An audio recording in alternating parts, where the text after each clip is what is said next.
Kiran Kiran ticket है बार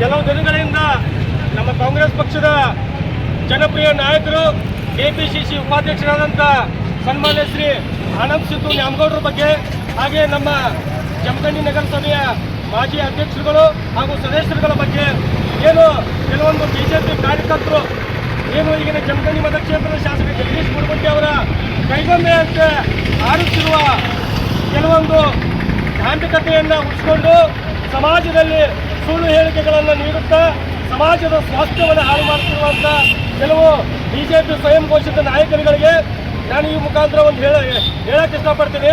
ನಾವೇನು ನಿನ್ನೆ ದಿನ ಕೆಲವೊಂದು ಲೈವ್ ಬಂದು ವಿಡಿಯೋ ಮುಖಾಂತರ ನಗರಸಭೆಯ ಹಕ್ಕುಪತ್ರಗಳ ಸಲುವಾಗಿ ನೀವೇನೊಂದು ಚಾಲೆಂಜ್ ಮಾಡಿದ್ರಿ, ಆ ಒಂದು ಹಕ್ಕುಪತ್ರಗಳನ್ನು ನಮ್ಮ ಶಾಸಕ ಜಗದೀಶ್ ಗುಡಗುಂಟಿ ಅವರು ನೀಡಿದ್ದಾರೆ. ಅವರು ಆ ರೀತಿ ಮಾಡಿದ್ದಾರೆ, ಹಕ್ಕುಪತ್ರ ಸಲುವಾಗಿ ಈ ರೀತಿ ಕೆಲಸ ಮಾಡಿದ್ದಾರೆ ಅಂತ. ಆಮೇಲೆ ಅದಾದ ಬಳಿಕ ನಮ್ಮ ಮಾಜಿ ನಗರಸಭೆಯ ಕೆಲವೊಂದು ಅಧ್ಯಕ್ಷರುಗಳು ಸದಸ್ಯರುಗಳು ತಮಗೆ ವಿತ್ ಡಾಕ್ಯುಮೆಂಟ್ರಿ ಮುಖಾಂತರ ಉತ್ತರವನ್ನು ನೀಡಿದರು. ಈ ಒಂದು ಹಕ್ಕುಪತ್ರಗಳ ಕೆಲಸವನ್ನು ನಮ್ಮ ಮಾಜಿ ಶಾಸಕ ಆಗಿನ ಸಂದರ್ಭದಲ್ಲಿ ಶಾಸಕರಾದಂಥ ಆನಂದ್ ನ್ಯಾಮಗೌಡರು ಏನು ಹಗಲು ರಾತ್ರಿ ಕಷ್ಟಪಟ್ಟು ಸಂಬಂಧಪಟ್ಟ ಸಚಿವರ ಗಮನ ಸೆಳೆದು ಸರ್ಕಾರವನ್ನು ಸಂಬಂಧಪಟ್ಟ ಸಚಿವರು ಸರ್ಕಾರದ ಗಮನ ಸೆಳೆದು ಕೆಲವೊಂದು ಹಕ್ಕುಪತ್ರವನ್ನು ನೀಡುವಲ್ಲಿ ಯಶಸ್ವಿಯಾದರು. ಅದೇ ತದನಂತರ ನಮ್ಮ ದುರ್ದೈವ ಆನಂದ್ ನ್ಯಾಮಗೌಡರು ಪರಾಜಿತ ಆದಮೇಲೆ ಶಾಸಕ ಜಗದೀಶ್ ಗುಡಗುಂಟಿ ಅವರು ಈ ಜಮಖಂಡಿ ಮತಕ್ಷೇತ್ರಕ್ಕೆ ಶಾಸಕರಾದರು. ಅವ್ರು ಶಾಸಕರಾಗಿ ಕೆಲವು 3 ವರ್ಷಗಳಾಗ್ತಾ ಬಂತು. ಶಾಸಕ ಜಗದೀಶ್ ಗುಡಗುಂಟಿ ಅವರ ಅಭಿವೃದ್ಧಿ ಕಾರ್ಯಗಳು ಜಮಖಂಡಿ ಮತಕ್ಷೇತ್ರಕ್ಕೆ ಸಂಪೂರ್ಣ ಶೂನ್ಯ. ಅವ್ರೇನೂ ಇಲ್ಲ, ಮಾತೆತ್ತಿದ್ರೆ ಸುಳ್ಳು ಅನ್ನೋದು ಢಾಂಬಿಕತೆ ಮಾಡೋದು, ಅವ್ರ ಕಡೆ ಕೆಲಸನೂ ನಿಗೋದಿಲ್ಲ. ಸಾರ್ವಜನಿಕರು ಈಗಾಗಲೇ ಅರ್ಕೊಂಡು ಬಿಟ್ಟಾರ. ಯಾಕಂದ್ರೆ ಶಾಸಕ ಜಗದೀಶ್ ಗುಡಗುಂಟಿ ಅವ್ರ ಕಡೆ ಯಾವುದೇ ರೀತಿ ಕೆಲಸಗಳು ಆಗಂಗಿಲ್ಲ ಅಂತಂದು ನೇರವಾಗಿ ತಾವೆಲ್ಲ ಒಂದು ನಿದರ್ಶನ ನೋಡ್ಬೇಕಂದ್ರೆ, ಉದಾಹರಣೆಗೆ ಬೆಳಗ್ಗೆ ಎದ್ದು ಕೂಡಲೇ ದಿನನಿತ್ಯಲೂ ಮಾಜಿ ಶಾಸಕ ಆನಂದ್ ನ್ಯಾಮಗೌಡರ ಮನೆ ಮುಂದೆ ಎಷ್ಟು ಜನ ಇರ್ತಾರೋ ಆಗಿನ ಪ್ರೆಸೆಂಟ್ ಈಗ ಶಾಸಕ ಜಗದೀಶ್ ಗುಡಗುಂಟಿ ಅವ್ರ ಮನೆ ಮುಂದೆ ಎಷ್ಟು ಜನ ಇರ್ತಾರೆ ಅಂತ ನಾವು ನೋಡ್ಬೋದು. ಅದೇ ರೀತಿಯಾಗಿ ನಿನ್ನೆ ಕೆಲವೊಬ್ಬರು ಲೈವ್ ವಿಡಿಯೋ ಮಾಡಿ ಹಾಗೂ ವಿಡಿಯೋ ಮುಖಾಂತರ ಹಕ್ಕುಪತ್ರಗಳ ಮೂಲಕ ನಮ್ಮ ಕಾಂಗ್ರೆಸ್ ಕಾರ್ಯಕರ್ತರನ್ನ ಹಾಗೆ ನಗರಸಭೆಯ ಮಾಜಿ ಅಧ್ಯಕ್ಷಗಳನ್ನ ಸದಸ್ಯರುಗಳನ್ನ ಹಾಗೆ ನಮ್ಮ ಜನಪ್ರಿಯ ನಾಯಕರಾದಂಥ ಆನಂದ್ ನ್ಯಾಮಗೌಡರನ್ನ ಓಪನ್ ಚಾಲೆಂಜ್ ಮಾಡಿ ಆ ಹಕ್ಕುಪತ್ರದ ಬಗ್ಗೆಲ್ಲ ಚರ್ಚೆ ಮಾಡಲು ರಮಾ ನಿವಾಸ ಐಬಿಗೆ ಬಾ ಅಂತ ಕರೆದಿದ್ರು. 10 ಗಂಟೆಗೆ ನಮ್ಮ ನಗರಸಭೆ ಮಾಜಿ ಅಧ್ಯಕ್ಷರುಗಳು ಸದಸ್ಯರುಗಳು ಹಾಗೆ ನಮ್ಮ ಕಾಂಗ್ರೆಸ್ ಪಕ್ಷದ ಮುಖಂಡರುಗಳು 10 ಗಂಟೆಗೆ ಜಮಖಂಡಿಯ ತಾವು ಹೇಳಿದ ಸ್ಥಳ ರಮಾ ನಿವಾಸ ಐಬಿಯಲ್ಲಿ ಕೂಡಿದ್ರು. 11 ಗಂಟೆ ಆದರೂ 11:30 ಆಯಿತು, ಇನ್ನೂ ನೀವು ಯಾರೂ ಕೂಡ ಬಂದಿಲ್ಲ. ಈ ವೇದಿಕೆ ಮುಖಾಂತರ ನಾವು ಒಂದು ಹೇಳಕ್ಕೆ ಇಷ್ಟಪಡ್ತೀನಿ. ನಿಮ್ಗೆ ಉತ್ತರ ಕೊಡೋಕೆ ನಮ್ಮ ಶಾಸಕರು ಭಾಳ ದೂರಿನ ಮಾತು. ನಮ್ಮ ಆನಂದ್ ನ್ಯಾಮಗೌಡರ ತಾಕತ್ತ ಜನಪ್ರಿಯತೆ ಅದೊಂದು ಭಾಳ ದೊಡ್ಡದೈತಿ. ನಮ್ಮಂಥ ಕಾರ್ಯಕರ್ತರು ಸಾಕು ಉತ್ತರ ಕೊಡೋಕೆ.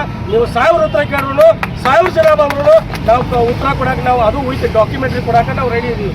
ನಿಮ್ಮ ಸವಾಲನ್ನು ಸ್ವೀಕಾರ ಮಾಡಿ ಇವತ್ತಿಗೆ 2 ಗಂಟೆ ಆಗ್ತಾ ಬಂತು, ನೀವು ಯಾರೂ ಕೂಡ ಬಂದಿಲ್ಲ. ಈ ಮುಖಾಂತರ ಹೇಳ್ತಾ ಇದ್ದೀನಿ, ನಾನು ಒಂದು ಸವಾಲು ಹೇಳ್ತೀನಿ. ನಿಮಗೇನಾರ ತಾಕತ್ತ ದಮ್ಮ ಇತ್ತಂದ್ರೆ ನಮ್ಮ ಆನಂದ್ ನ್ಯಾಮಗೌಡ ಹೆಂಗೆ ಅಭಿವೃದ್ಧಿ ಕಾರ್ಯ ಮಾಡಿ ತೋರಿಸ್ಯಾರಲ್ಲ ಜಮಖಂಡಿ ಮತಕ್ಷೇತ್ರದಾಗ ಹಂಗೆ ಅಭಿವೃದ್ಧಿ ಕಾರ್ಯ ಮಾಡಿ ತೋರಿಸ್ರಿ.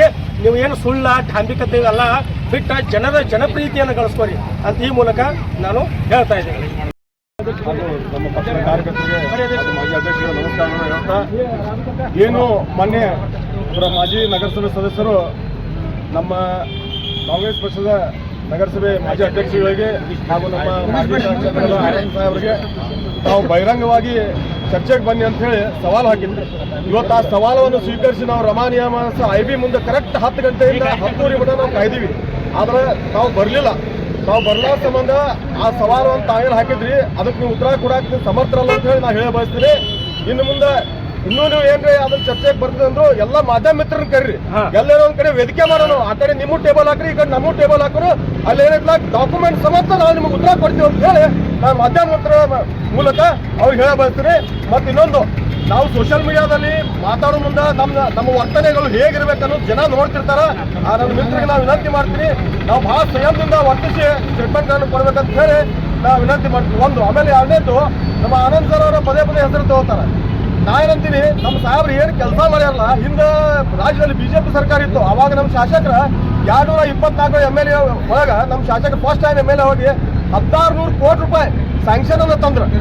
ಹಂಗ ನಮ್ಮ ಶಾಸಕರು ಹೆಂಗ್ ಕೆಲಸ ಮಾಡ್ಯಾರಲ್ಲ ಹಂಗ ತಾವು ಮಾದರಿಯಾಗಿ ಕೆಲಸ ಮಾಡ್ಲಿಕ್ಕೆ ಕಲೀರಿ ಅಂತ ಹೇಳ್ತೀನಿ. ಹಂಗ್ ಬಿಟ್ಟು ವಿನಾಕಾರಣ ಸುಮ್ಮನೆ ಸ್ಟೇಟ್ಮೆಂಟ್ಗಳು ನೀಡೋದು, ಬಹಿರಂಗ ಸಭೆಗೆ ಸವಾಲು ಕರೆಯೋದು, ಅದು ಕರೆದ್ರು ಟೈಮಿಗೆ ಬರ್ತಾ ಇಲ್ಲ ಅಂತ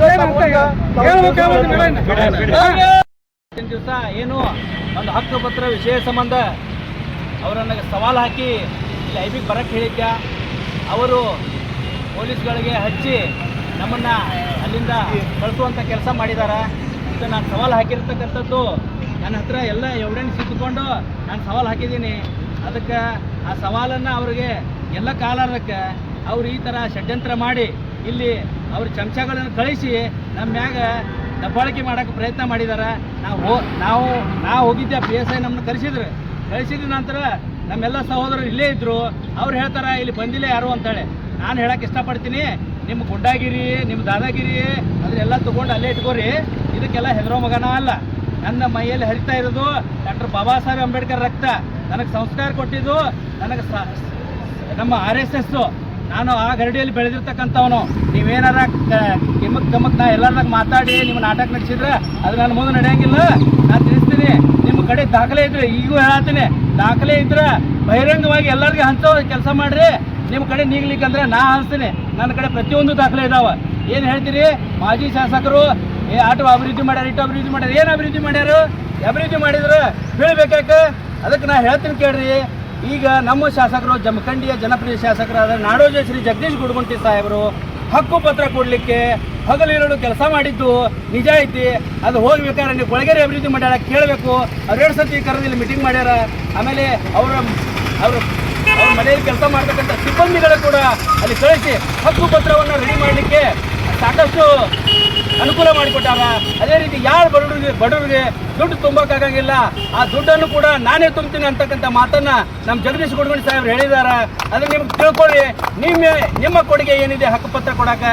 ನೀವು ಹೇಳ್ತೀರಿ ಜಮಖಂಡಿ ನಾನು ಹಕ್ಕುಪತ್ರ ಕೊಡಕ್ಕೆ ನಾನು ಮಾಡಿರೋದಂತ ಆನಂದ್ ನ್ಯಾಮಗೌಡರು ಹೇಳ್ತೀರಿ. ನಾನು ಕೇಳ್ತಾ ಇದ್ದೀನಿ, ನೀವು ಸಿದ್ದರಾಮಯ್ಯಗಿಂತ ದೊಡ್ಡವರಾಗಿಬಿಟ್ರಲ್ಲ, ಹಕ್ಕುಪತ್ರ ಕೊಡಕ್ಕೆ ಸಿದ್ದರಾಮಯ್ಯರ್ದು ಕೊಡುಗೆನೇ ಇಲ್ಲ ಅಂದಂಗೆ ಆಯ್ತು. ನಾನೇ ಮಾಡ್ತೀನಿ ಅನ್ನೋ ಕರ್ತ ಮಾತಾಡ್ತೀರಿ. ಇದನ್ನೆಲ್ಲ ಮಾತಾಡಕ್ಕೆ ಹೋಗ್ಬೇಡ್ರಿ, ಜನ ಎಲ್ಲ ಸೆಣೆ ಇದ್ದಾರೆ. ಅದಕ್ಕೆ ತಮ್ಗೆ ಹೇಳಕ್ಕೆ ಇಷ್ಟಪಡ್ತೀನಿ, ನೀವು ಬಂದು 200-300 ಮಂದಿ ಬಂದು ಇಲ್ಲಿ ದಾದಾಗಿರಿ ಮಾಡೋದು, ನಾಟಕ ಮಾಡೋದು ಇದೆಲ್ಲ ನಮ್ಮ ಮುಂದೆ ನಡೆಯಂಗಿಲ್ಲ. ನಾ ಕರ್ತಿದ್ದು 4-5 ಮಂದಿಗೆ ಅಷ್ಟೇ. ನಾ ಬಂದಿರೋದು ಒಬ್ಬ. ನಾ ಬಂದಿದ್ದು 10 ಗಂಟೆಗೆ ಬಂದಿದ್ದೆ. PSI ಅವ್ರು ನನಗೆ ಕೊಟ್ಟು ಕಳಿಸಿದ್ದಾರೆ. ಅವ್ರು ಮರ್ಯಾದೆ ಕೊಟ್ಟು ಇಲ್ಲಿಂದ ಹೋಗಿರೋದು ನಾನು. ನೀವು ಯಾರೂ ಕಾಣ್ತಿದ್ದಿಲ್ಲ ಅವಾಗ. ನಾ ಹೋದ್ಮೇಲೆ ಬಂದಿಲ್ಲ, ವಿಡಿಯೋ ಕಾಲ್ ಮಾಡಿ ವಿಡಿಯೋ ಮುಖಾಂತರ ಮಾತಾಡಿ ಏನು ನಿಮ್ಮ ದೊಡ್ಡ ಸ್ಕಿತ್ ತೋರಿಸ್ತೀರಿ, ಏನೇ ಇದ್ರು ಸಡ್ಡು ಬಡಿತೀರಿ. ನನಗೆ ಏನರ ಇದ್ರೆ ಎದ್ರ ಬದ್ರ ಬಂದು ಮಾತಾಡಂತ ಮತ್ತೊಮ್ಮೆ ಹೇಳ್ತೀನಿ ನಿಮಗೆ ಬರ್ರಿ.